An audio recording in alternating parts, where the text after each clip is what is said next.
बहू को शादी करके ले आए हम, तो वो हत्थे लगने जा रहे थे, तो चारपाई बीच में बिछाए तो हमने कही चारपाई हटा ले, वो से चारपाई नहीं हटाई और गाली देने लगा। एक और दुनिया ने साइंस टेक्नोलॉजी में नए नए आयाम छू लिए हैं, वहीं दूसरी तरफ आज भी जातिवाद ने समाज को जकड़ कर रखा है। जी हाँ, यूपी के बुंदेलखंड अंचल से जो खबर आई है वो इस बात की तस्दीक करने के लिए काफी है कि जातिवाद सोच अब भी समाज में बरकरार है। दरअसल महोबा जिले के अजनर थाना इलाके के मवैया गांव से एक ऐसा मामला सामने आया है जिसने न सिर्फ दलित समुदाय को झकझोर कर रख दिया है बल्कि पूरे इलाके में आक्रोश की लहर पैदा की है। और वजह सिर्फ इतनी थी कि दलित दूल्हा दुल्हन चप्पल पहनकर दरवाजे से निकले थे, जिससे भड़ककर दबंगों ने उनसे मारपीट कर डाली। जानकारी के मुताबिक मवैया गांव का रहने वाला सुशील अपनी नवविवाहित पत्नी को लेकर पारंपरिक रीत रिवाजों के तहत मंदिर जा रहा था, तब उसे रास्ते में जातीय उत्पीड़न का शिकार होना पड़ा। आरोप है कि गांव के ठाकुर समाज के दबंगों दिलीपू ठाकुर, भूपत ठाकुर, जीतू ठाकुर और बिट्टू ठाकुर ने रास्ते में चारपाई डालकर उन्हें रोका और चप्पल पहनकर ऊंची जाति के दरवाजे से गुजरने को लेकर आपत्ति जताई। सुनील द्वारा विरोध करने पर आरोपियों ने न सिर्फ जाति सूचक शब्दों से अपमानित किया बल्कि बर्बर तरीके से मारपीट भी की। इस हमले में सुनील के साथ आए उसके परिजन अजय और कल्ला भी घायल हो गए।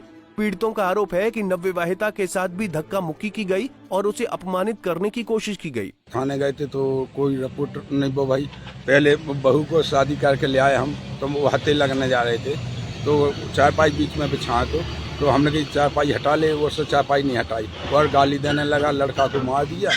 तो हमने कही क्यों मार दिया तूने लड़का को, तो सब गाली देने लगा। बहू भी गिरी वहीं पे ब्याह वाली और सब गिरे साहब, और बस वो घर पे आ गया लाठी लेके और बस सब हाथ पाँव हमारे टूटे। कौन है जिसने मारा? वो हम चमार है, वो ठाकुर है। क्या नाम है उसका? एक का भूपत, एक का दिलीप, एक का जीतू, एक का नहीं ससर नहीं बुद्धू। अभी आप कहाँ आए हुए हैं? महोबा आए सर। हाँ, शिकायत करने आए साहब। थाने में कोई सुनाई नहीं है साहब, और कहते हैं कि गोली मारना है चमानों को। घटना की सूचना मिलने पर पुलिस ने मामला तो दर्ज कर लिया, लेकिन पीड़ितों के मुताबिक न तो मेडिकल परीक्षण कराया गया और न ही अब तक किसी आरोपी की गिरफ्तारी हुई है।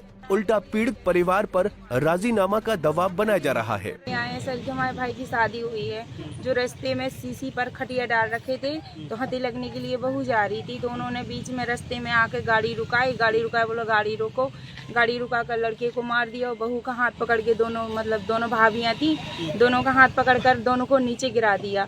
तो हमारे पापा लोग गए हैं कि ऐसा क्यों, और रास्ता सरकारी है निकलने के लिए है, तो वो बोले नहीं हम यहाँ को चमानों को यहाँ से नहीं निकलने देंगे, और यहाँ से तो पापा लोगों ने बोला क्यों नहीं निकलने दोगे, रास्ता है तो हम लोग निकलेंगे।